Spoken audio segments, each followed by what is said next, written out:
Então, amados, novamente, boa noite, né? Boa noite a todos que estão aqui presentes. Eu queria dizer que estamos chegando, né, ao final do nosso componente. Coração um pouquinho já com saudade, né, de vocês, dos nossos encontros, dos nossos momentos em Geometria Analítica 2. Mas também eu acredito que tem muita gente aqui que já está pensando nas férias, né? Já está contando os dias aí para poder dizer assim, tô livre, passei, e aí vou ficar descansando para retornar no próximo semestre. Acho que no próximo semestre eu não tenho componente com vocês, porque eu estou com Analítica 1, e Analítica 1 é para a turma dos calouros, né? Que iniciaram. Mas desde já queria dizer que foi um prazer, né? Prazer estar com vocês. Nós já estamos juntos, né? Há alguns componentes, eu acho que nós estivemos juntos no componente de analítica 1, né? E agora é analítica 2. Amados, pensando na perspectiva de chegarmos ao final, né? Ao final do nosso encontro, ao final do nosso componente, eu vou relembrar com vocês rapidinho sobre o nosso cronograma. Por quê? E aí vou chamar bastante atenção para vocês, vou conversar com vocês, porque agora é a nossa última atividade avaliativa. E aí eu acredito que já esteja compartilhando com vocês, né? O cronograma. E aí, o cronograma nós temos hoje a nossa aula online, né? No dia 16, nós temos um questionário online. Então, no dia 16 de dezembro, a nossa última atividade, a próxima terça, vai ser a única atividade que nós vamos fazer, que é um questionário valendo 10 pontos. Viu, amados? Então, nós teremos apenas essa atividade avaliativa. E aí, eu acho, né? Eu acho, não, eu tenho certeza que todos vocês estão super dedicados a esse momento, já estão estudando, já estão pensando sobre isso, né? E aí eu queria dizer para vocês o seguinte: aproveite esses momentos, aproveite o tempo que vocês têm, estudem, porque é a oportunidade que vocês têm de se livrar da avaliação final, e a avaliação final não é uma experiência legal, né? Eu sempre trago para meus alunos, não é uma experiência boa. Então, gostaria que vocês, né, se já se dedicam, que se dedicassem aí ao máximo para poder vocês não me encontrarem em uma avaliação final. No geral, amados, no geral, a situação da maioria dos alunos é uma situação tranquila, viu? Então, tem alguns polos que se destacou mais do que outros. Então, eu tenho polos que os alunos todos, né, bem participativos, fizeram todas as atividades.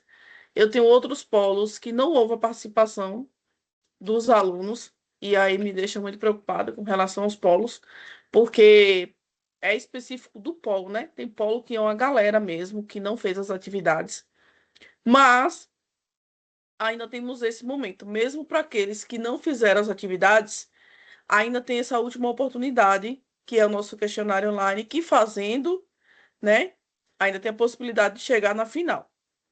Para vocês que estão já acompanhando, essa atividade online, esse questionário online, é a última oportunidade, né, de vocês alcançarem a média, e com isso, que vocês, né, não estejam precisando ir para a nossa final. A final já está lá no nosso cronograma, no cronograma geral, viu, amados? Depois vocês só deem uma olhadinha.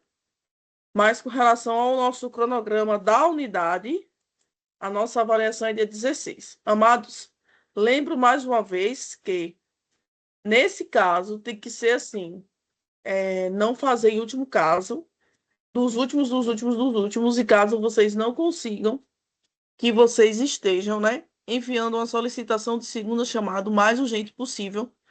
Por quê? Porque nós só vamos ter esses dois momentos, que é a avaliação do dia 16 e a avaliação, né, de segunda chamada do dia 19. Mas a segunda chamada só para aqueles que solicitarem. E como o período ele é bem curto, né? Vocês estão vendo que nós temos aí a avaliação de 16 e de 19 já é a segunda chamada. Caso alguém não consiga, né, realizar a atividade, que faça solicitação em caráter assim urgente nos dias seguidos, que eu espero que não aconteça, né? com ninguém essa situação. Então, amados, nós não vamos ter mais encontro síncrono, vocês não vão ter mais material de apoio, viu? Então, a última prova do dia 16 é dos conteúdos da terceira unidade e a avaliação final são de todos os conteúdos, viu? Da unidade 1, da unidade 2 e da unidade 3. Então, atenção, porque a avaliação final é uma avaliação extensa e é de todos os conteúdos do componente. Tranquilo, né, amados? Perguntas, dúvidas?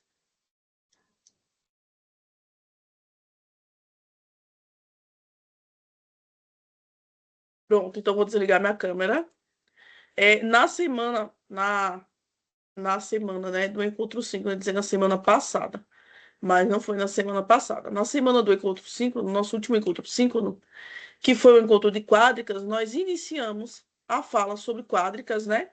Eu expliquei para vocês qual era a logística de estudar as quádricas, quais seriam as quádricas que nós iríamos estudar. E aí, nós vamos ter agora a nossa segunda quádrica, né? É uma quádrica tão importante quanto a primeira. Ela, das três quádricas, eu considero a mais tranquila no sentido do entendimento, viu?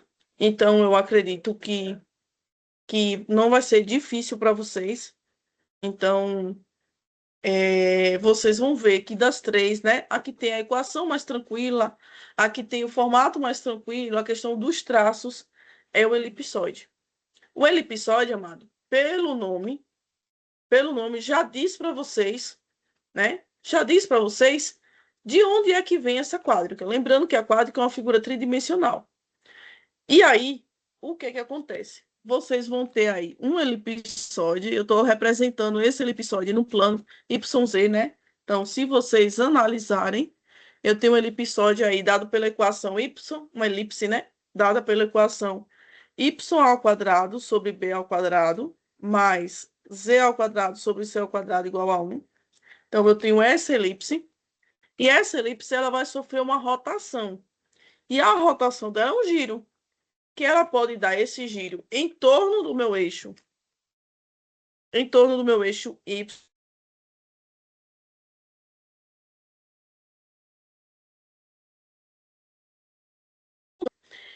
eixo X, porque a minha linha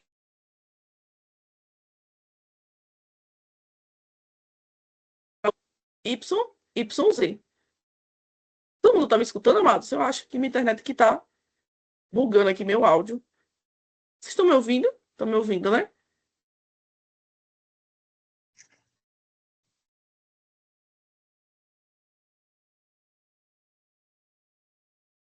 Vai trazer dois pontos aqui principais. O meu Y, que é esse eixo, né? Ele tem uma relação com B ao quadrado aqui, ó.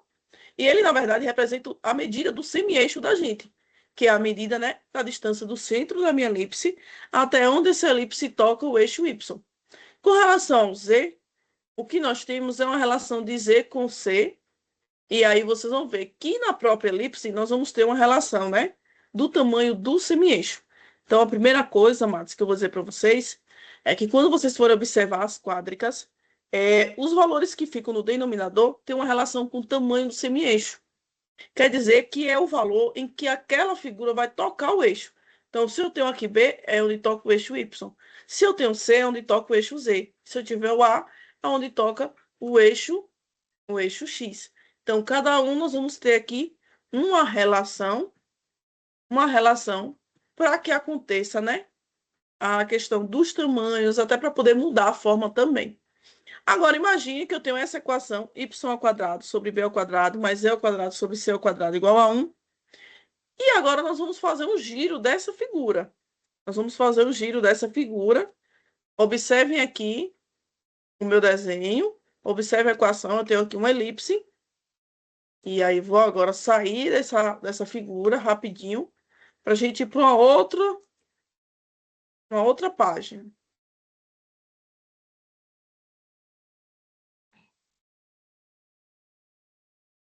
Aquela elipse era uma elipse que tinha quase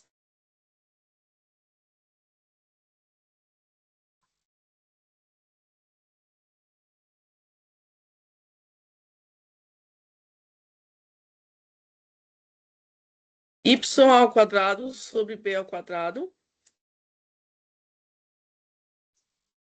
Boa noite, professora. Tá falhando a voz. Tá falando. É isso que eu perguntei. Vocês estão me ouvindo, mas agora vocês estão me ouvindo? Tô ouvindo agora, professora. Mas tá cortando a voz.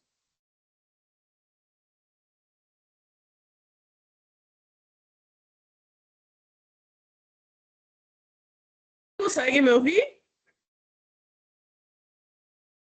Tá com falhas, professora, na sua voz.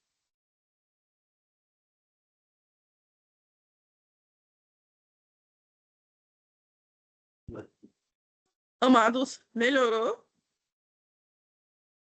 Todo mundo está tendo dificuldade com áudio? Agora Sim, melhorou, sim, professora. professora. Estava falhando. Eu acho que deve ser internet, porque aqui eu estou sem nada. Mas estou compartilhando com vocês a minha equação, a equação da minha elipse. Não, tá não.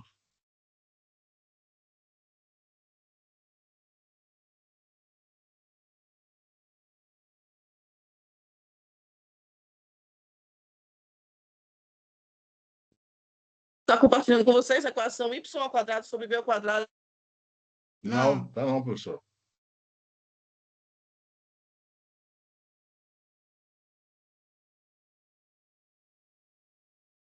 Agora sim. Agora foi, né? Quando eu perguntar, mas vocês falem, tá, pronto, não tá, porque se vocês estão legalzinho, eu não consigo ver porque eu não estou acessando a página do Teams.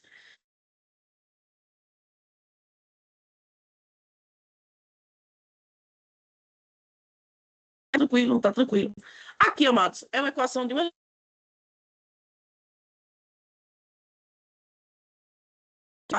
Tá falhando, professora. Então, Sua voz. quando vocês forem pensar nas cônicas, que as cônicas geram, né? Geram as nossas quádricas, a primeira coisa que vocês devem observar é a equação que vai ser rotacionada. Então, naquele exemplo que eu passei para vocês lá no roteiro, eu tinha essa equação da elipse. Como essa equação ela está no plano YZ, vejo que não aparece o x, porque o x é igual a zero. Vocês vão ter aqui duas opções. A opção de rotacionar em torno do eixo Y ou a opção de rotacionar em torno do eixo Z. Então, vocês só vão poder ter duas opções.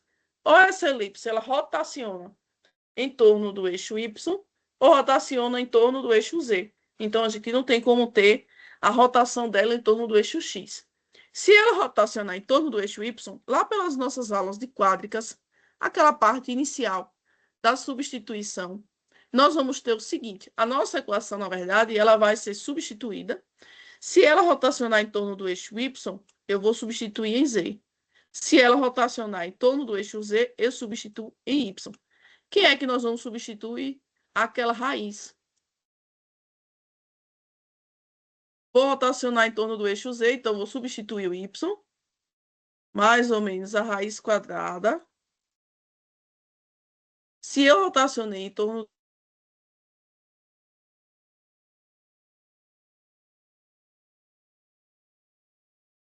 da minha rotação, então vai ser raiz quadrada de x ao quadrado mais y ao quadrado. Então, eu substituí aqui onde eu tenho y, aqui, ó.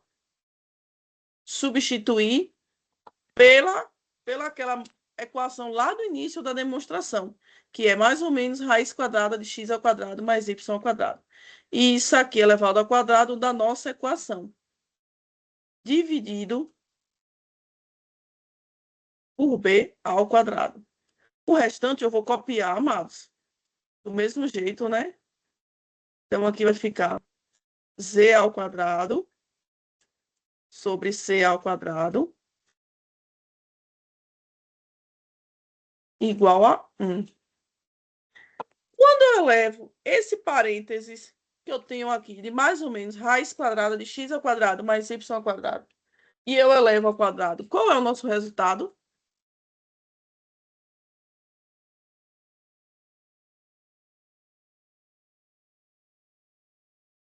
Meu Deus do céu, vocês estão me escutando, meu povo?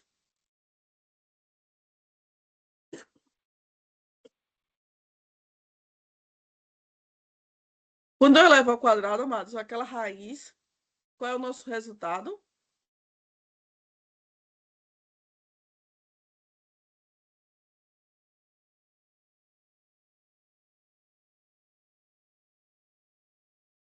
Corro.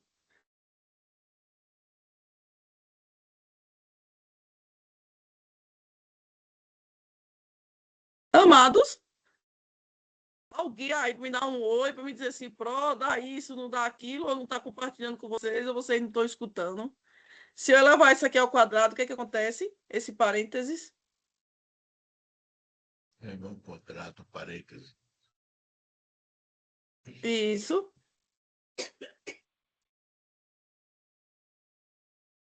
Sai o radical. Nós vamos...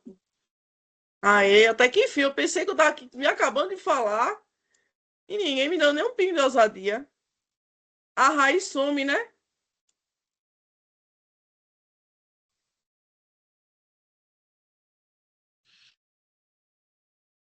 Então, o que é que nós vamos ficar? Com x ao quadrado mais y ao quadrado.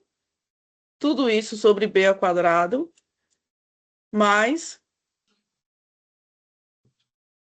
z ao quadrado sobre c ao quadrado. Tudo isso igual a 1. Eu posso reescrever, amados, porque ali eu tenho uma soma, só que essa soma está no mesmo denominador. Se essa soma está no mesmo denominador, eu posso reescrever essa equação, só que separando essa soma. Só lembra o seguinte, se a soma tiver no denominador, não pode, viu? Só pode se a soma tiver no numerador, porque eu tenho dois valores sobre o mesmo denominador. Então, como eles estão no numerador, aí eu posso separar. Como é que eu separo? Vai ficar ali x ao quadrado. X ao quadrado. Isso. Sobre b ao quadrado. Mais y ao quadrado. Sobre b ao quadrado. E o finalzinho, aqui é um y, viu, meu povo? Deixa eu pagar aqui essa pontinha. O pessoal não pensar que é um x.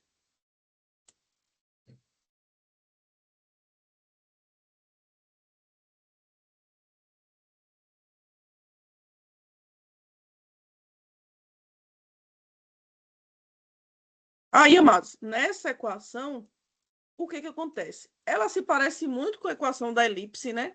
Porque a equação da elipse nós temos x ao quadrado, y ao quadrado, sobre alguns denominadores, né? Porém, na equação que nós temos aqui agora, nós já temos as três variáveis. X, o y e o z, ambos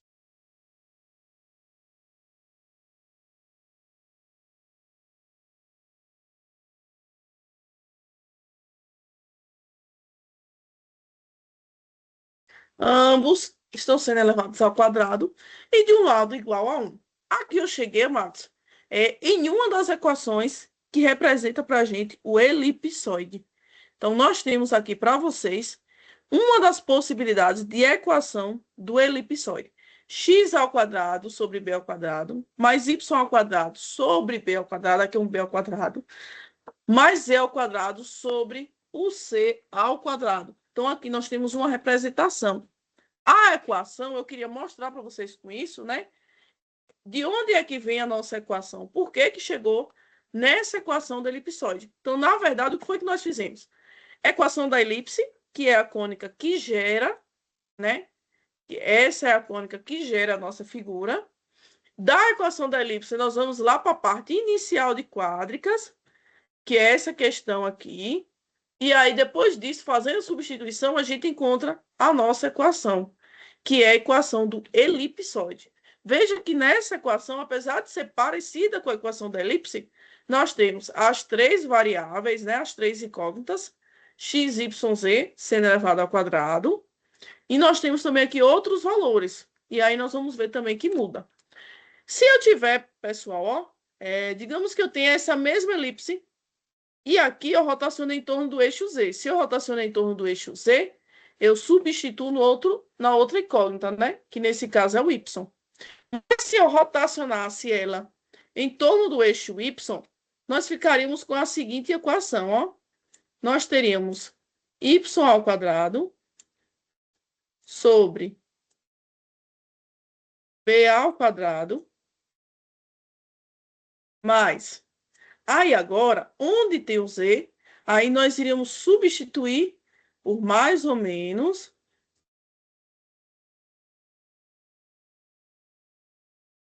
raiz quadrada de x ao quadrado mais z ao quadrado. Tudo isso elevado ao quadrado e agora dividido por c ao quadrado.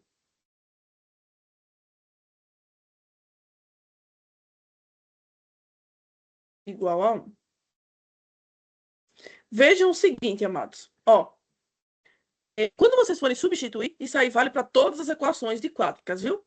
Vocês vão substituir sempre mais ou menos raiz quadrada da soma de duas variáveis elevado ao quadrado. Ou x ao quadrado mais y ao quadrado, ou x ao quadrado mais z, ou y ao quadrado mais z ao quadrado. Então, vai ser sempre ela. Quem é que vai diferenciar onde está sendo feita a rotação?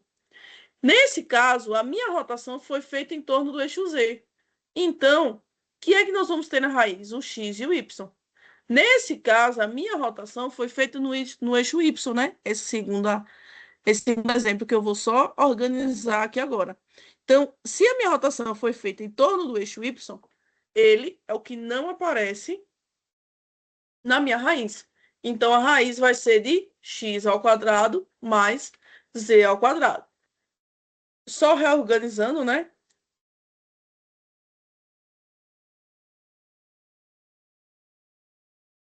Nós já vimos que essa raiz ela é elevada ao quadrado, a raiz some. E aí, no caso do quadrado, amados, tanto mais quanto menos fica positivo. Então, os dois, né, vão ficar positivo. Por isso que a gente considera, né, o mais ou menos antes, porque vem lá da demonstração de quádricas. Mas agora, o mais ou menos, como ele está elevado ao quadrado, fica tudo positivo. Então, aqui nós vamos ter x ao quadrado sobre c ao quadrado mais z ao quadrado sobre c ao quadrado igual a 1. Eu vou compartilhar com vocês o arquivo neste instante para mostrar a forma canônica do elipsoide, mas eu já digo para vocês o seguinte. No elipsoide, nós vamos ter as três variáveis elevado ao quadrado. Então, aparece o x ao quadrado, aparece o y ao quadrado, aparece o z ao quadrado, aparece as três. As três aparecendo de um lado e do outro lado, o que é que vai aparecer para a gente? O número 1, que é da simplificação da nossa equação. E isso acontece tanto para a equação da elipse quanto para a equação do elipsoide. Então, ambos, né, vão aparecer de um lado o número 1. E aí nós vamos chegar agora na fórmula canônica do nosso elipsoide.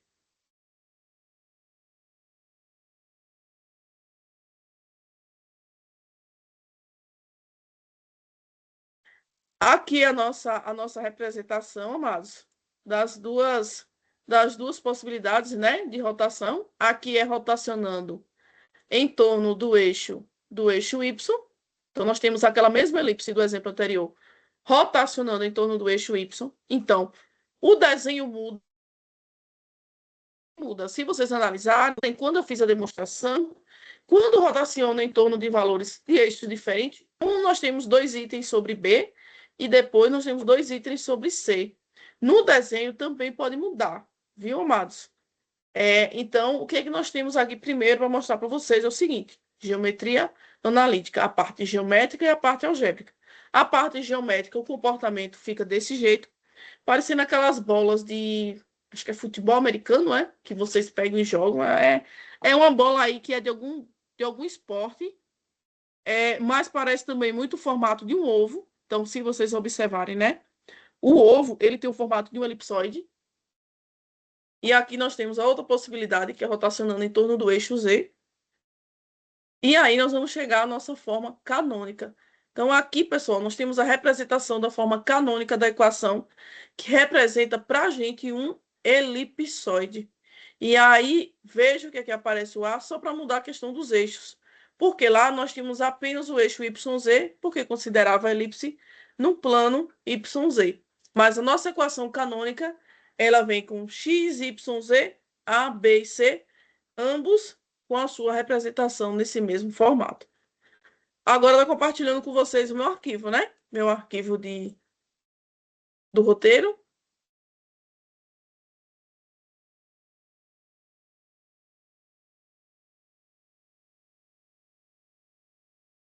Toque, toque. Pessoal, pensando nessa equação, nós temos aqui 3 pontos que representam para a gente o que a gente chama, né, da raiz dessa equação. Ou seja, são valores que na hora que eu substituo aqui, nós vamos encontrar sempre a igualdade igual a 1.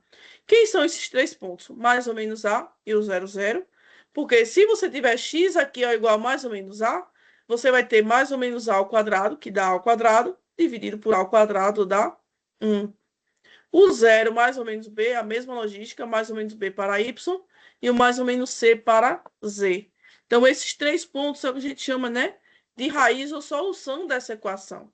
Esses 3 pontos, amados, na verdade, são esses 3 pontos aqui, ó. Eu tenho até o ponto A aqui que está mais visível.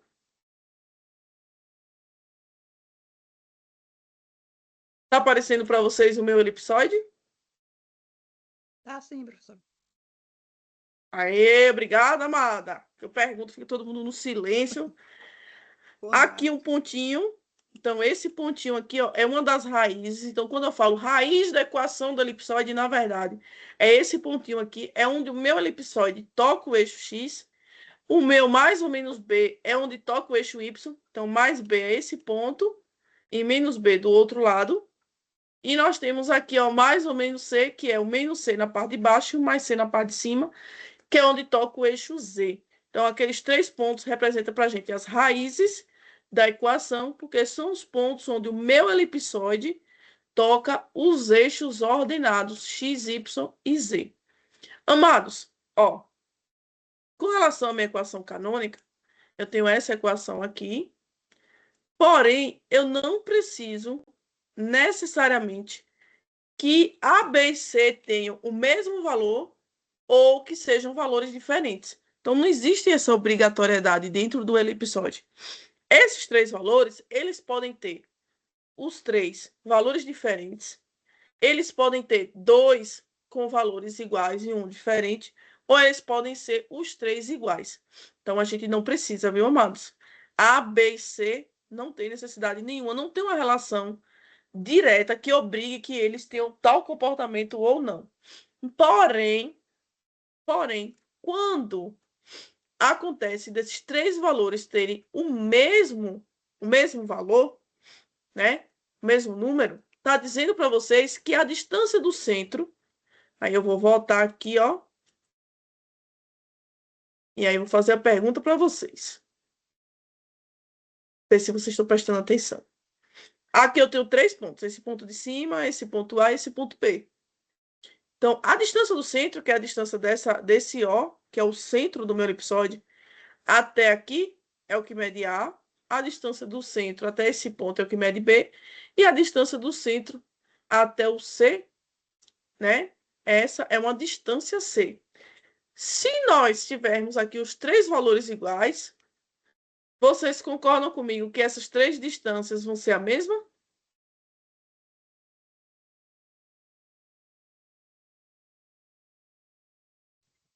Não Sim. concordam? Eu acho que Pronto. Então, tá diferente, professor, eu acho. aqui está diferente.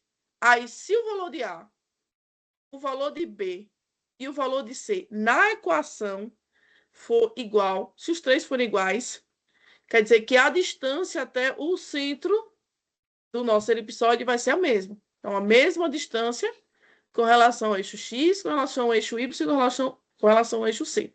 Então, veja o que acontece, amados. Na parte algébrica, quando os três valores do denominador têm o mesmo valor, né, que é o A, B e C. Na parte geométrica, a distância a qualquer uma dessas regiões vai ser a mesma. E aí eu pergunto, qual é o desenho que nós temos em que a distância do centro a qualquer ponto, né, digamos assim, da sua capa é a mesma? Que figura é essa? O que é que eu posso dizer? É a nossa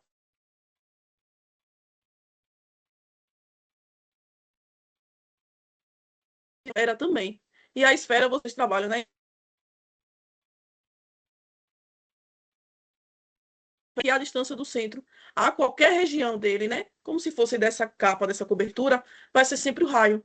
Então, se eu tiver aqui no elipsoide A, B e C na equação com os mesmos valores, na verdade, eu estou falando de uma esfera que tem essa medida de raio.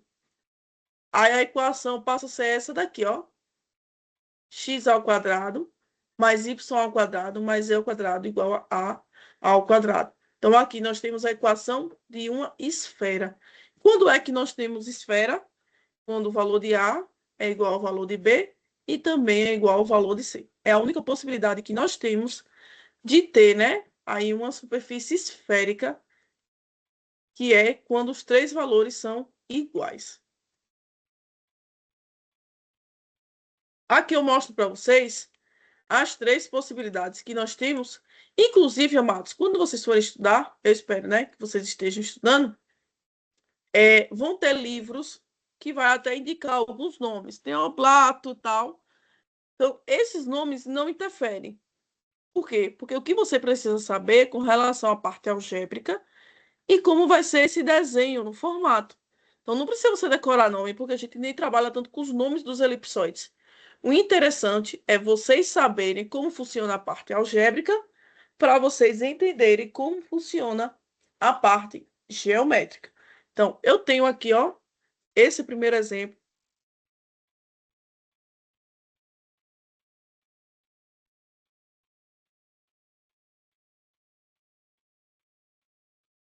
Diferente. Na verdade, né? Está sendo aqui o terceiro, que está sendo até com A de azul, B de verde e C de vermelho. Então, esse desenho aqui representa um elipsoide em que os três valores são valores diferentes. O segundo exemplo, nós já temos aqui, ó, dois valores iguais. Ou seja, só o terceiro que é diferente. Então, vejo que essa daqui está mais achatada. Essa daqui já está mais próxima do oval, só que ainda continua, né? Mais achatada. E aqui nós temos a nossa superfície esférica, que todos os valores representam a mesma distância, né? Que é quando A, B e C têm sempre o mesmo número. Dúvidas, amados?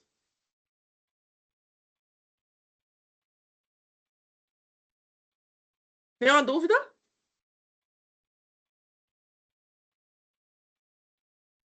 Ah,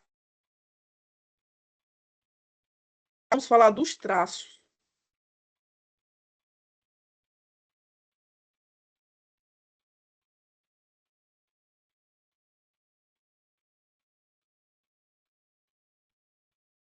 E me diz aí como é a equação canônica do elipsoide?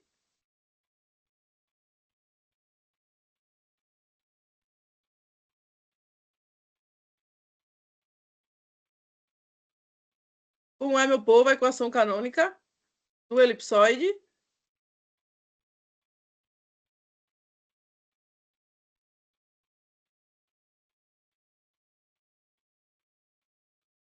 Vixe, o negócio tá feio. Acorda, meu povo, tá chegando o final de ano.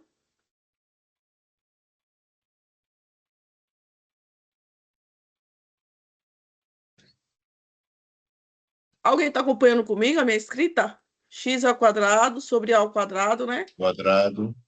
Isso, Y ao Y quadrado. ao quadrado sobre B ao quadrado. C ao quadrado sobre C ao quadrado. Igual a 1. Igual a 1. Vou mostrar para vocês a partir da equação algébrica sobre como funcionam os traços. Quando eu falo nos traços, amados, assim como eu falei no paraboloide, é como se vocês pegassem o plano, né? E passassem esse plano em alguma região do meu elipsoide. Então, é como se eu tivesse o plano e passasse, né, dentro de uma região. Quando eu passo dentro de uma região, aí nós temos o traço, que é aquela superfície que vai formar, né? Que vai formar a interseção. Eu vou pintar aqui para vocês me dizerem qual vai ser o traço que nós vamos ter.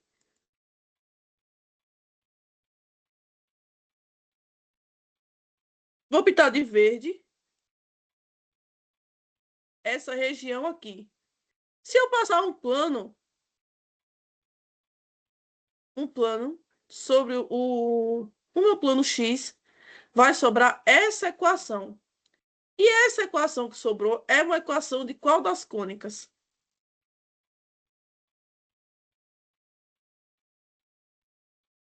Se eu apagar x ao quadrado sobre a ao quadrado, o que é que sobra na equação do elipsoide?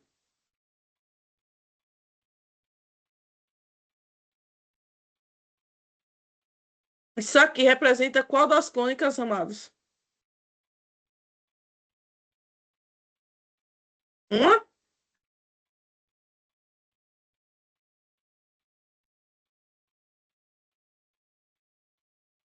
Vixe, Paraboloide. Mari. Uma paraboloide.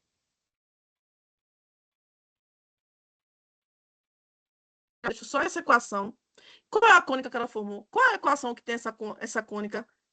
Ou melhor, qual é a cônica que tem, né? Essa equação. Y ao quadrado sobre B ao quadrado, mais E ao quadrado sobre C ao quadrado igual a 1. Paraboloide.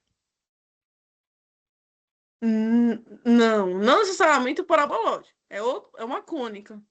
Qual é a cônica? É uma.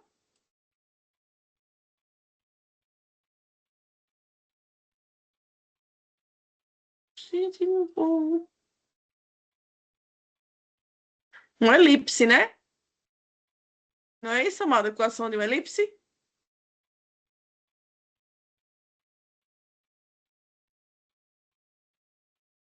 Então, o primeiro traço é considerando o plano de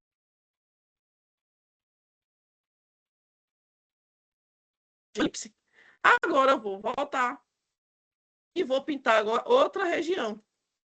Vou pintar agora de azul, passando pelo plano Y.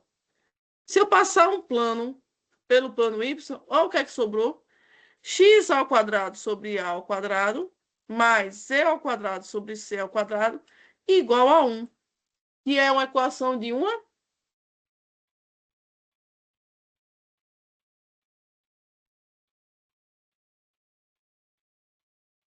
Vixe, Maria. X ao quadrado sobre A ao quadrado, mais E ao quadrado sobre C ao quadrado igual a 1. É qual das cônicas?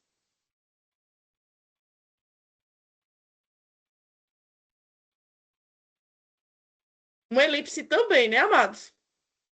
Equação da elipse.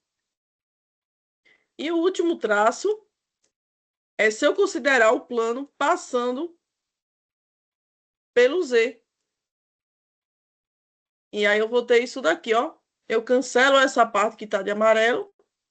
E o que é que vai sobrar para a gente? X ao quadrado sobre A ao quadrado mais Y ao quadrado sobre B ao quadrado igual a 1. Que também é uma equação da elipse, amados. Então, o que é que eu estou tentando dizer para vocês? É que quando vocês têm um elipsoide, na verdade, os seus traços, ali mostrando a parte algébrica, né? Na verdade, os seus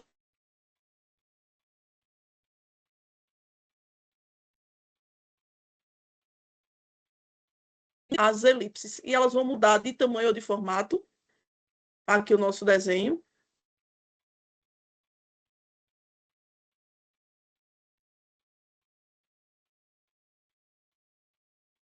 E aí eu não sei se vocês conseguem perceber, mas vocês conseguem perceber linhas aqui em cima, ó. Um formato oval aqui em cima. E aqui do lado também. Consegue, amados, visualizar? Sim, professor. Pronto. O que é que está mostrando aqui? As elipses. Se você passa um plano cortando aqui, ó a elipse que forma.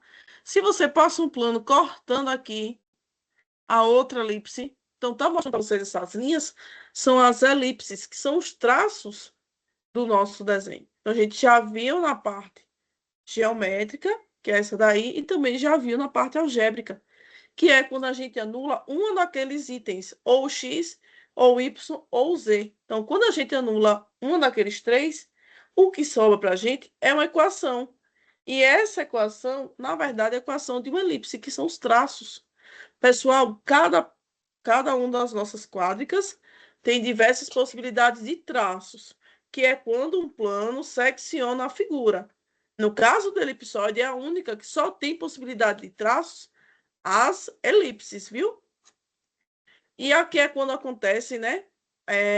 Um elipsoide fora do centro, o seu centro não é a origem do sistema cartesiano. Então, quando isso acontece, o formato da sua equação muda, então passa a ter esse formato. Isso aqui acontece, amados, quando vocês têm a equação que utiliza, né, o x e o y, ou o xy, ou aparece só o x, ou aparece só o y, porque no elipsoide, que ele é centrado, em que o centro dele é a origem do sistema cartesiano, só aparece x ao quadrado, y ao quadrado e z ao quadrado. Então, não aparece x e y, não aparece o y, só o y, não aparece só o x. Isso só acontece quando nós temos aí uma elipsoide fora do centro. E aqui nós temos, né, os planos mostrando para vocês os nossos traços, né, que é a nossa elipse. Então, essa linhazinha que está aqui de rosa mais escuro representa para a gente os traços da elipse, que é quando um plano secciona ela em diversas possibilidades. Vamos para o GeoGebra para a gente colocar algumas equações de elipsoide. Eu quero que vocês me digam equações para eu colocar.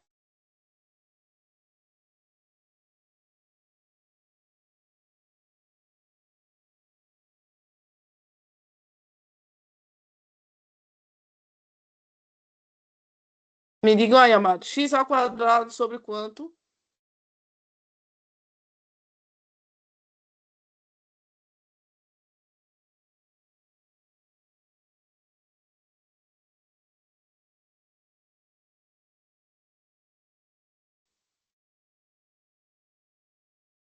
Sobre 4, professor. Ou será que não está aparecendo? Ah, tá aparecendo.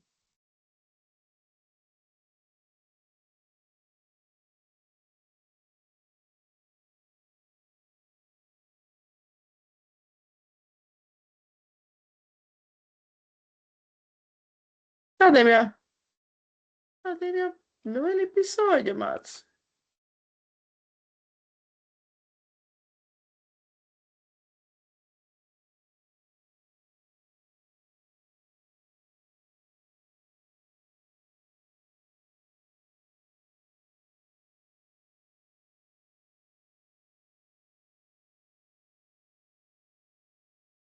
Mais uma. Eu vou sair. Vou voltar para nosso arquivo. Enquanto eu fecho o GeoGebra e abro de novo. Para a gente pensar, né? Sobre a equação. E ver o que foi que ele não quis graça.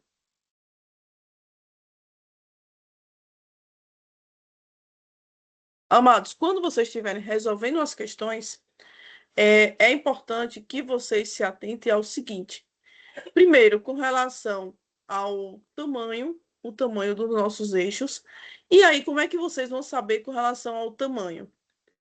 Com relação ao tamanho, amados, vocês vão saber de acordo com o número que fica na parte de baixo. Deixa eu voltar aqui a equação canônica. Na equação canônica, vocês têm A, B e C. Então, esse A, B e C demonstra para vocês o tamanho dos eixos. Se disser assim, ó, a rotação da elipse foi feita no eixo maior, vocês devem fazer substituições nos dois outros valores ou no outro valor que vocês estão analisando. Porque vão ter questões que vocês vão ver, não essa daqui, mas em outros momentos, dizendo considere a figura e teve rotação em torno do seu eixo maior ou em torno do seu eixo menor. Então, quando a rotação é feita em torno do eixo maior, que é o maior denominador, vocês fazem a substituição em torno do outro eixo. Quando vocês têm uma rotação, né, em torno do eixo menor, aí vocês devem fazer a substituição nos outros dois eixos ou em um eixo só, depende do que aparecer. Mas sempre quando falar assim, ó, a rotação foi em torno do eixo tal, vocês vão substituir nos outros eixos, viu? Nunca no eixo que foi tido como análise, é sempre nos outros eixos. Amados, o GeoGebra agora resolveu, né? Me dar um pingo de ousadia. E agora eu queria que vocês pensassem, né, numa equação do elipsoide para a gente montar lá. Eu já montei aqui uma para fazer o teste. E aí mostrando aqui para vocês, ó. A minha equação do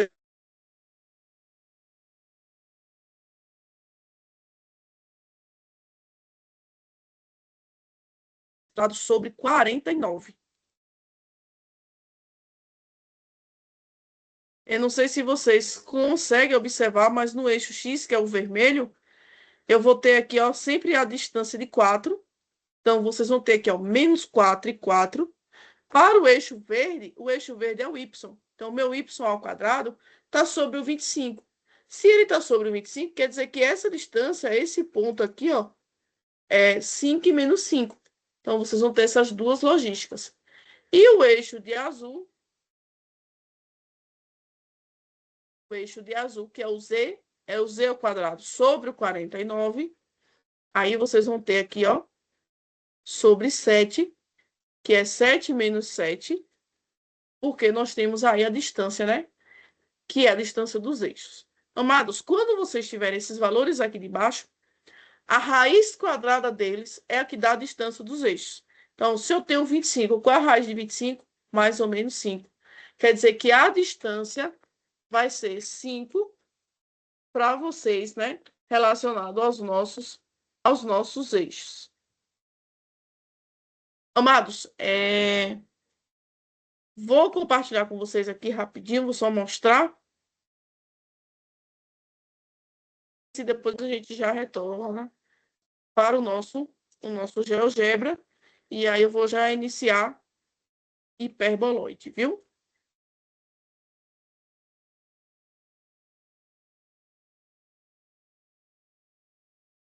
Tá compartilhando com vocês agora o meu arquivo do roteiro?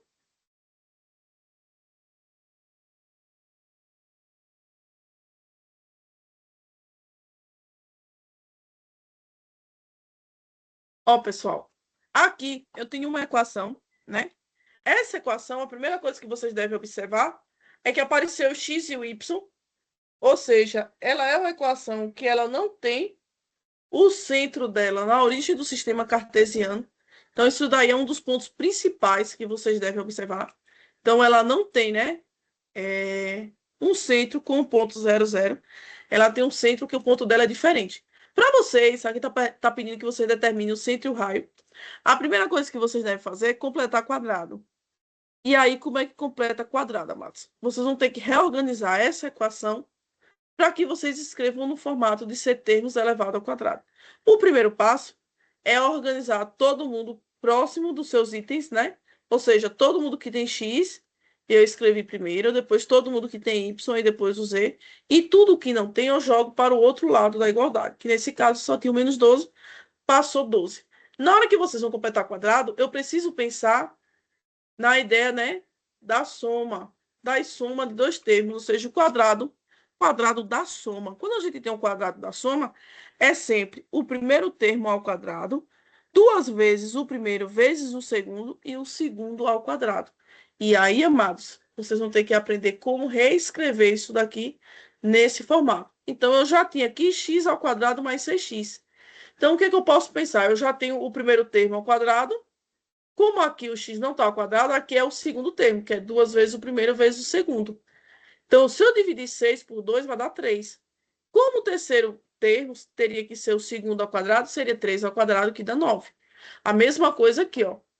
Eu já tenho o primeiro termo, que é o y elevado ao quadrado. Eu preciso do segundo. Então, como é 2 vezes o primeiro vezes o segundo, seria menos 4 dividido por 2, que dá menos 2, que se eu elevar ao quadrado dá 4. Na hora que vocês completam o quadrado, esses valores que vocês colocam aqui, que nesse caso é o 9 e o 4, vocês têm que acrescentar do outro lado também. Porque aí vocês não estão mexendo na equação, né? Vocês só estão alocando valores. Se vocês colocam de um lado e não colocam do outro, tá errado. Aí isso não pode fazer. Então, sempre quando a gente faz alguma coisa de um lado, tem que fazer do outro lado também, para garantir a igualdade. Então, foi o que nós fizemos. Esse 9 e esse 4, eles surgiram para a gente completar o quadrado desses dois itens, e é nós que colocamos. Quando nós colocamos ele desse lado, a gente coloca do outro lado também. Então, aqui passa a ser x mais 3 ao quadrado, aqui passa a ser y menos 2 ao quadrado, e aqui z menos 0. Ou seja, o nosso centro é 3 negativo, o 2, aí sempre muda o sinal, né? Então, se o 2 aqui está negativo, fica positivo, e o nosso 0. E aqui representa para a gente uma esfera, e como a esfera do outro lado aqui vai dar 25, 25 é a mesma coisa que 5 ao quadrado. Está dizendo para a gente que o raio, né, que o raio dessa esfera é 5. Vou colocar ela no GeoGebra, né, para a gente ver como fica o desenho. Desenho dessa equação.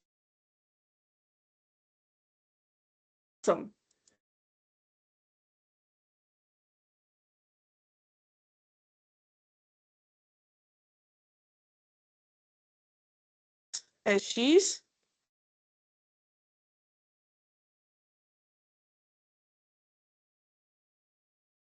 y mais z ao quadrado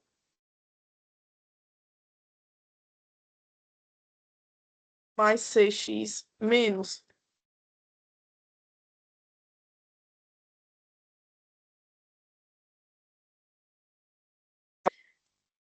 esse é o nosso desenho. E aí, quando vocês observam o seguinte,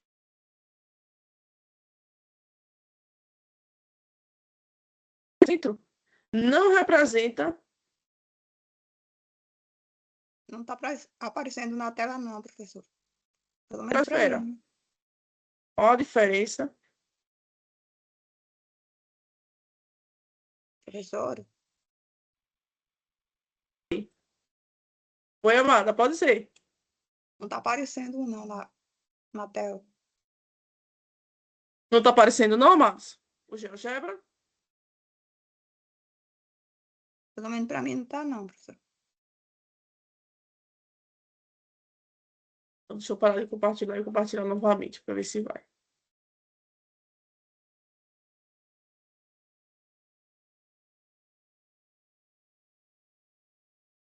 Apareceu, amado, o GeoGebra? Agora sim. Para mim tá. Pronto. Está aparecendo aí a nossa esfera, que ela não tem um centro na origem do sistema Oi. cartesiano.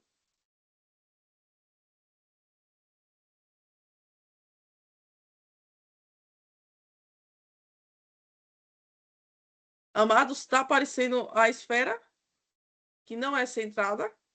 Para mim está aparecendo. Tá. Pronto. Então, olha o que é que acontece, ó. Na equação apareceu aqui, ó, 6x e 4y, ou seja, a gente não tem só os termos elevados ao quadrado, o x, y, z, apareceu esses dois itens.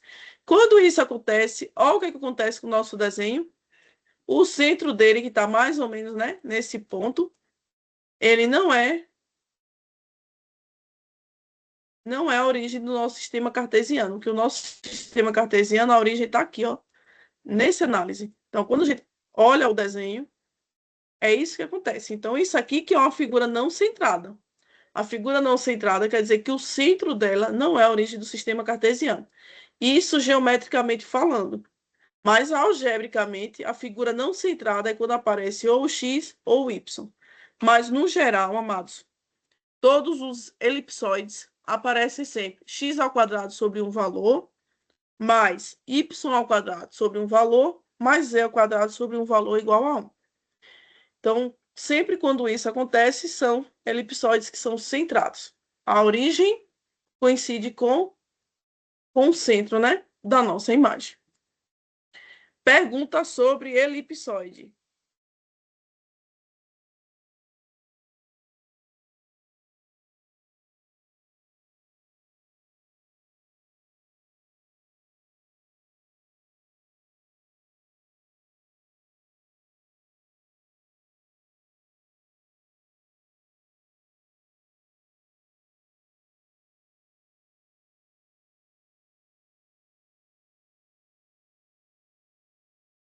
Podemos ir para hiperboloides.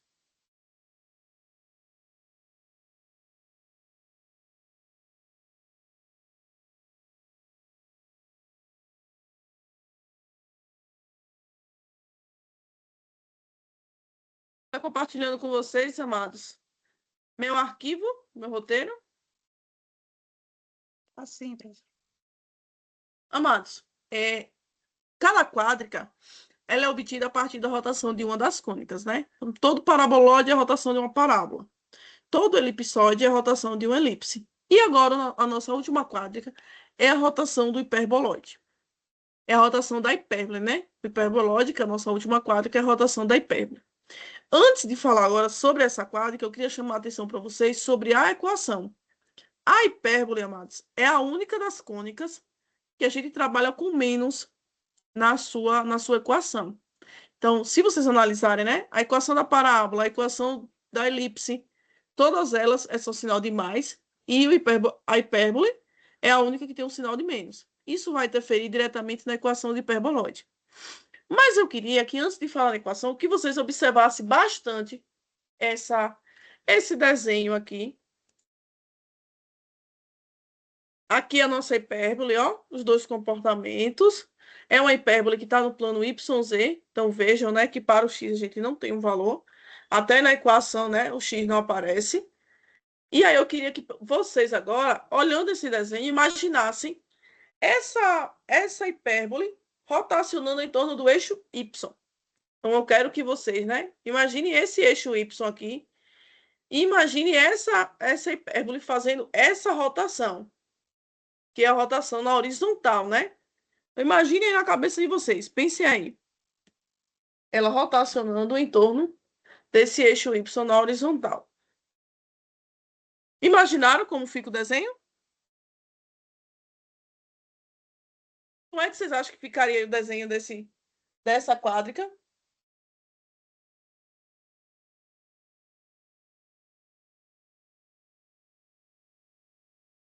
Já que vocês estão meio calados, vou agora mudar. Agora eu quero que vocês peguem essa mesma hipérbole e imaginem ela rotacionando em torno do eixo Z, que está na vertical. É a mesma hipérbole e vai rotacionar em torno desse eixo Z. Vocês acham que vai ficar o mesmo desenho quando ela rotaciona em torno do eixo Y e quando ela rotaciona em torno do eixo Z? O comportamento vai ser o mesmo?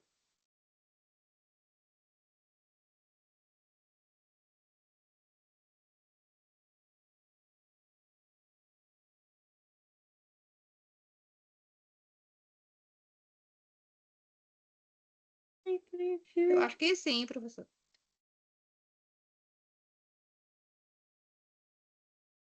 Amados, ó, quando nós temos o elipsoide, o formato, ele fica o mesmo, muda o tamanho, né? Mas o elipsoide, o formato fica o mesmo. No caso da hipérbole, quando a hipérbole rotaciona, a depender do eixo que ela rotaciona, ela tem comportamento diferente. Então, a primeira coisa que eu vou dizer para vocês é, no caso do hiperboloide, nós temos dois tipos de hiperboloide. O que a gente chama de hiperboloide de uma folha, que tem um comportamento só, e o que a gente chama de hiperboloide de duas folhas, que tem dois comportamentos.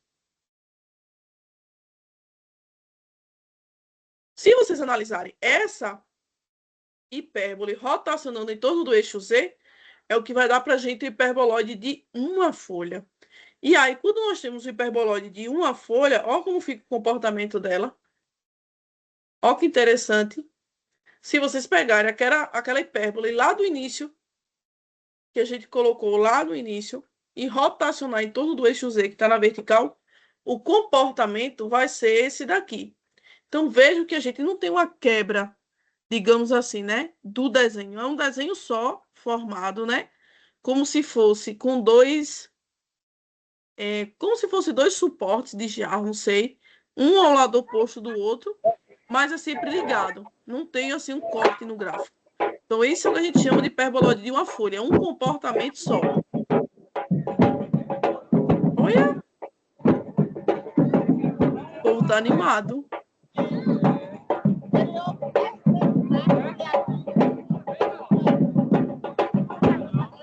Eu acho que tem alguém aí bem empolgado, amados, com o áudio ligado.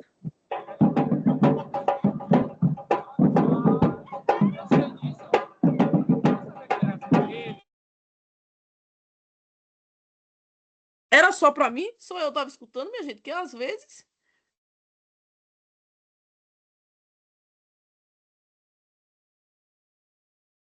Aqui, pessoal, nós temos aqui, ó, as três possibilidades de forma canônica, né, da nossa equação do hiperboloide de uma folha. Por que uma folha, própria? Porque ele tem um comportamento só. Ele não tem quebras no gráfico. Como é que eu vou saber? Pela parte geométrica, observando o desenho. Vocês vão ver que o desenho é um só. Pela parte algébrica, eu tenho essa opção, essa outra opção e essa daqui. São as três possibilidades de equação canônica. Essa daqui, ela foi rotacionada em torno do eixo Z. Essa primeira, essa daqui, ó. Ela foi rotacionada em torno do eixo Z. Essa segunda, ela foi rotacionada em torno do eixo Y. E a terceira foi rotacionada em torno do eixo X.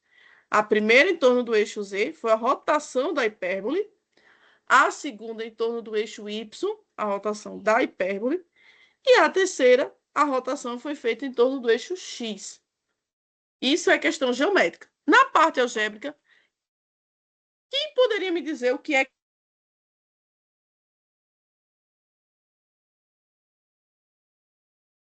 no hiperboloide de uma folha?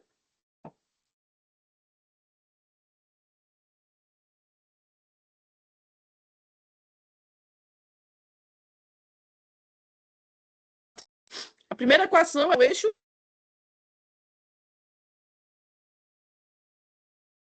X. O que é que caracteriza?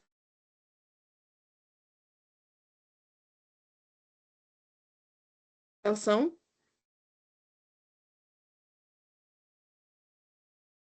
Todo mundo está percebendo que nessas equações só aparece um sinal de menos? Estão percebendo, amados? Na primeira equação, onde é que aparece o sinal de menos?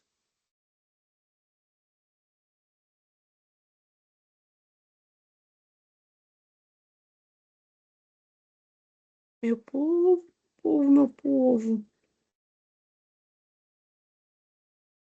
Vocês ainda estão aí, minha gente? Não me deixaram?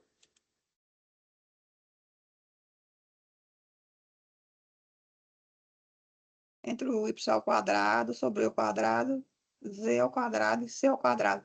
Para vocês, amados, meu roteiro. Segunda equação, o menos está no y. E a terceira equação, o menos está no x. O menos, amados, no hiperboloide de uma folha, ele indica na equação onde foi feita a rotação. Então, se vocês tiverem menos na equação, vocês já sabem que é hiperboloide, né? Se vocês tiverem um menos só, está dizendo para vocês onde foi feita a rotação. Então, se aqui eu tenho um menos apenas um sinal de menos, e ele está próximo do Z, está dizendo que a rotação da hipérbole, nesse caso, foi feita em torno de C.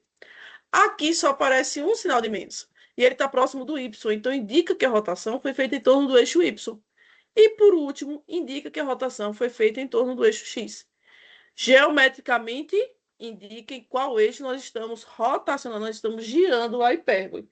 Algebricamente, vai aparecer apenas um sinal de menos, e apenas esse sinal indica onde foi feita a rotação.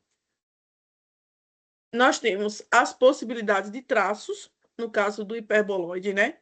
De uma folha, nós podemos ter elipse e nós podemos ter hipérboles.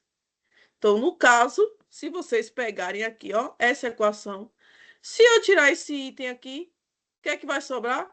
X ao quadrado sobre A ao quadrado, mais Y ao quadrado sobre B ao quadrado igual a 1, que é a equação de uma elipse. Então, dá para a gente, como traço, uma elipse. Mas se eu tirar esse termo aqui, o que é que vai sobrar? Y ao quadrado sobre B ao quadrado menos E ao quadrado sobre C ao quadrado igual a 1, que é a equação de uma hipérbole. Então, nós temos aqui, ó, tanto elipse como hipérboles, que são as opções de traços. Ó, amados, hiperboloide de uma folha, seguindo esse formato que está aqui, se vocês cortam com planos na horizontal, vocês vão ter, ó, elipses como o nosso, né? Como o nosso traço. Se vocês pegam planos e cortam na vertical, aí nós vamos ter a possibilidade de traços, que é as elipses. Lembrando, pessoal, que toda cônica que forma a quádrica, ela tem que aparecer como um traço. Então, se eu estou trabalhando com hiperboloide, quer dizer que em algum momento a hipérbole tem que aparecer como traço, porque o hiperboloide é a rotação de uma hipérbole. Então, em algum momento, ela aparece como traço também. E agora nós vamos para hiperboloide de duas folhas. Antes de ir para hiperboloide de duas folhas, vou só relembrar que foi a primeira coisa que eu perguntei para vocês. E se essa hipérbole rotacionasse em torno do eixo Y, que é o que está aqui na horizontal, o que é que acontece? Aí agora, ó,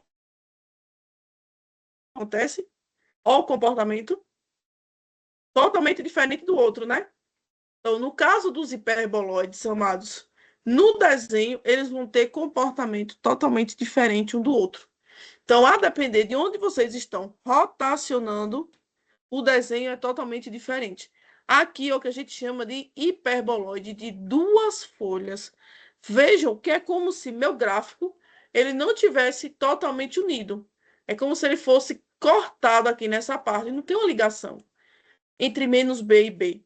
É um espaço vazio. Então, o que acontece com o hiperboloide de duas folhas? É como se fosse duas antenas, aquelas antenas, né? De TV, uma virada do lado oposto para a outra. Mas nós vamos ter sempre duas. Então, o hiperboloide é chamado, nesse caso, de duas folhas, porque ele tem dois comportamentos, mas são dois comportamentos idênticos. Um do lado oposto do outro, mas são dois comportamentos.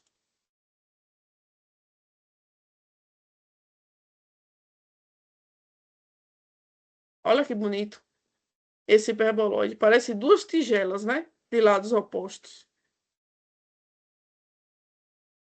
E aí, pensando na forma canônica, aqui é a nossa forma canônica dos hiperboloides de duas folhas. Agora eu pergunto, quem poderia me dizer o que mudou da equação do hiperboloide de uma folha para o hiperboloide de duas folhas? O que foi que mudou?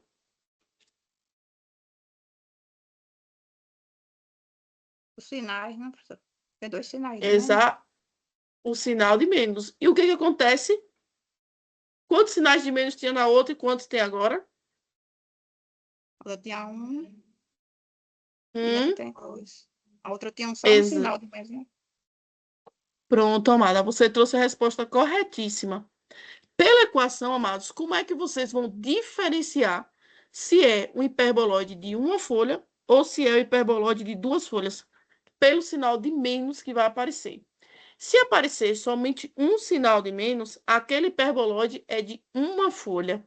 Se aparecer dois sinais de menos, aquele hiperboloide é de duas folhas. Geometricamente, eu não preciso nem falar, porque vocês já perceberam que é totalmente diferente um do outro. Então, o hiperboloide de uma folha tem aquele comportamento só, né? Que eu falei a questão do jarro, parece.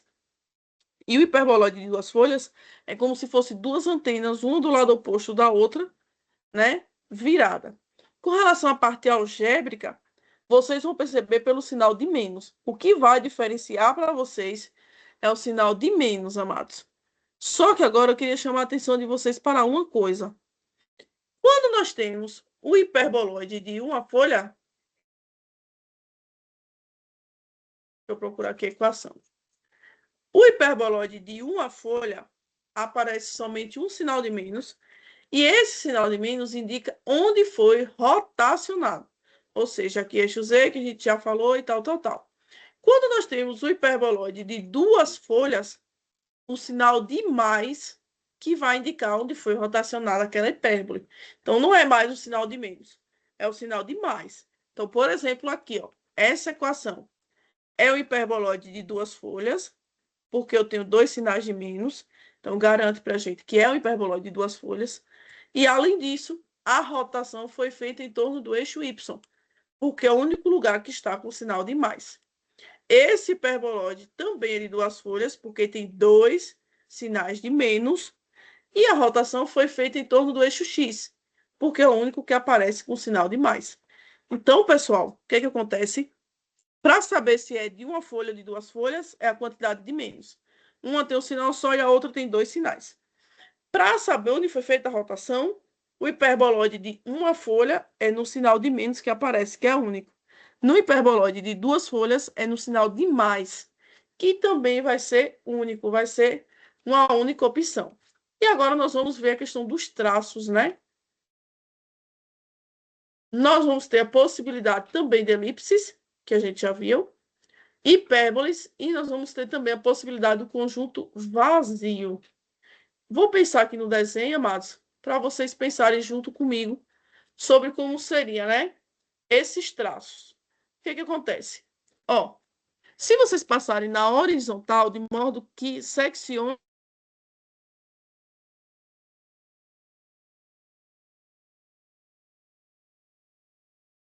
vai formar para a gente as elipses. Então, vejam, né, que até na parte de baixo já demonstra para a gente as nossas elipses. Se você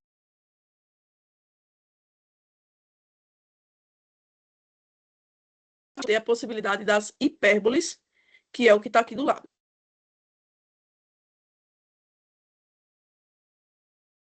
Passando na horizontal, de modo que seccione, né, alguma dos dois comportamentos, nós vamos ter as elipses. Seccionando na vertical, nós vamos ter as nossas hipérboles. Porém, amados, o que foi que eu falei para vocês? Que nós temos a possibilidade também de dar o conjunto vazio. Por que nós temos essa possibilidade? Porque se vocês passarem um plano de modo que cortasse essa região aqui, ó, esse plano, por exemplo, considera essa área que eu puxei aqui como um plano.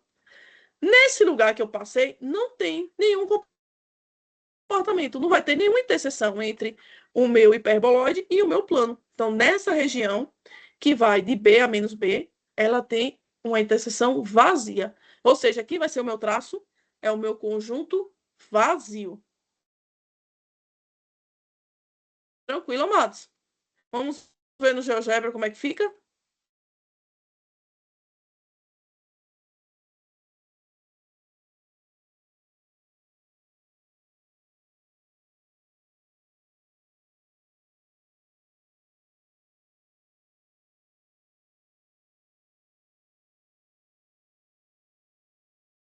Primeiro, o hiperboloide de uma folha, né? Vou colocar aqui x ao quadrado sobre 16 menos y ao quadrado sobre 25 mais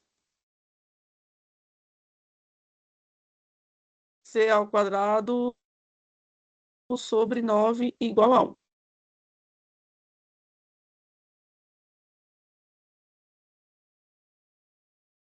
Ó, pessoal, aqui nós temos um hiperboloide, né? Um hiperboloide de uma folha. Veja que nós temos um comportamento só, né? Então, a gente não tem assim uma quebra no gráfico. Nós temos um comportamento só. E aí, se vocês analisarem assim, vocês vão ver, né? Que existe aqui uma distância entre os nossos eixos. E essas distâncias estão relacionadas com as raízes desses valores. Então, hiperboloide de uma folha,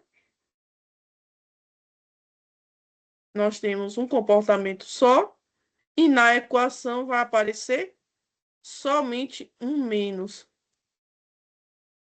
Agora eu vou só mudar aqui um sinal. A gente vê como muda o nosso hiperboloide.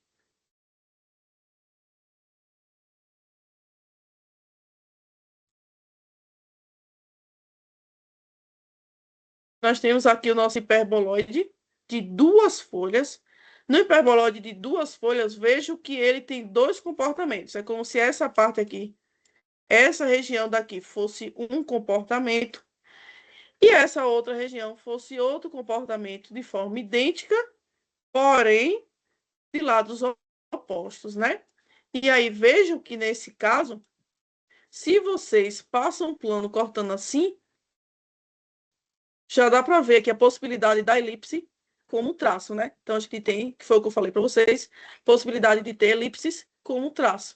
Agora, se vocês giram assim, ó o desenho, ó, nós vamos ter aqui as possibilidades das nossas hipérboles como traço. Agora, se vocês pegam um plano e passam nessa região, vocês não vão ter nenhuma interseção. Vocês vão ter aqui uma interseção vazia. Quer dizer que aqui não vai ter traço nenhum. Os traços seria nosso conjunto vazio. E aí, o que é que muda, amados, no hiperboloide de duas folhas? Que ele vai ter dois sinais de menos na sua equação. Caso, pessoal, vocês estiverem estudando e pedir para reduzir, né, o paraboloide, reduzir a sua equação à forma canônica, lembre-se sempre que o que vocês precisam ter é desse lado da igualdade igual a 1. Vocês precisam ter sempre igual a 1. Se aparecer aqui igual a 16, pronto, vocês vão dividir todo mundo por 16. Se aparecer menos 16, vocês vão dividir todo mundo por menos 16. Mas o que vocês precisam garantir é que de um lado da igualdade da nossa equação apareça sempre o número 1. Dúvidas?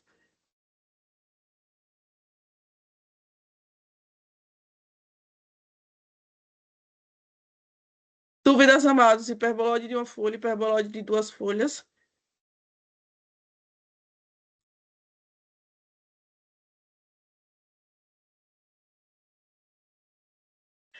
Amados, se vocês não tiverem dúvida, eu queria que vocês, se pudessem, né, abrir a câmera para me fazer um print, porque o nosso último encontro síncrono, eu acredito, né, que vamos demorar a nos encontrar novamente. Hoje nossa aula é até 8h30, porque vocês têm outro componente hoje, né? E aí, pessoal, eu queria dizer para vocês que eu desejo para vocês boas atividades avaliativas, né? Finalizem o componente de vocês com muito estudo, que vocês, né, alcancem a nota para vocês não precisarem para a final.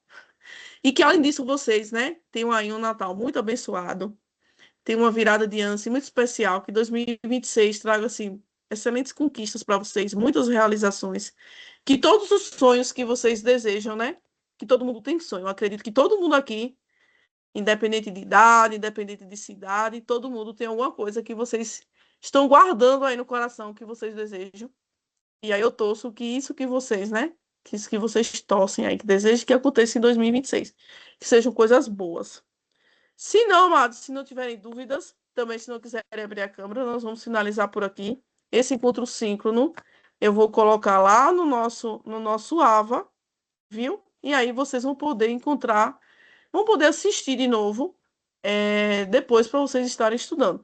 Muito cuidado com a nossa atividade avaliativa, não faltem. E aí, pessoal, se faltar, em último caso, que seja feita rapidamente o pedido de segunda chamada. Tranquilo, meu povo?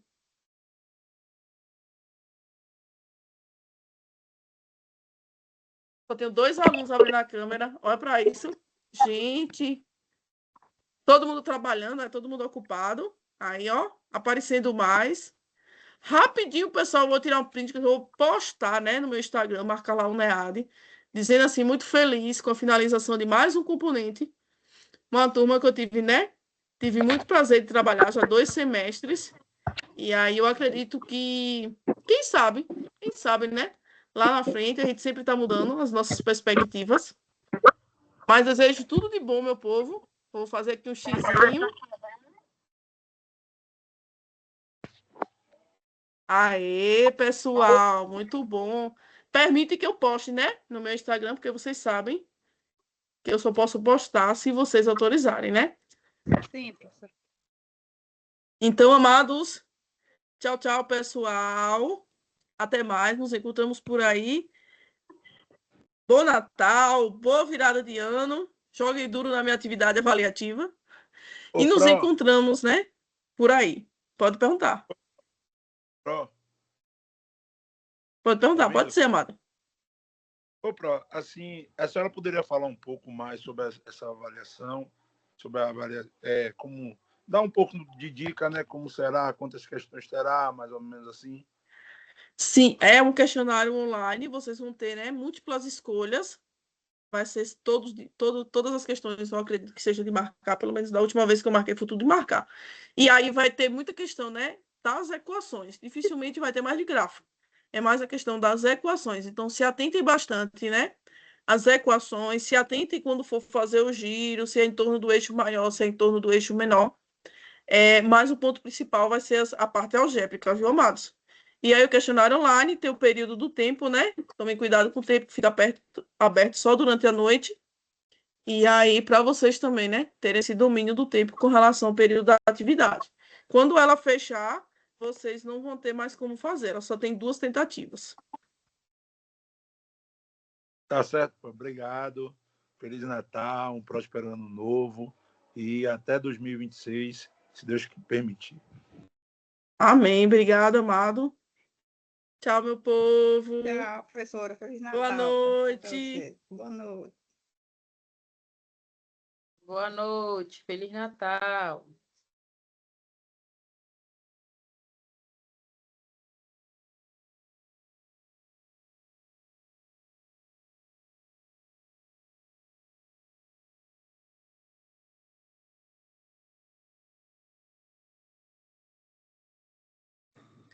Boa noite a todos.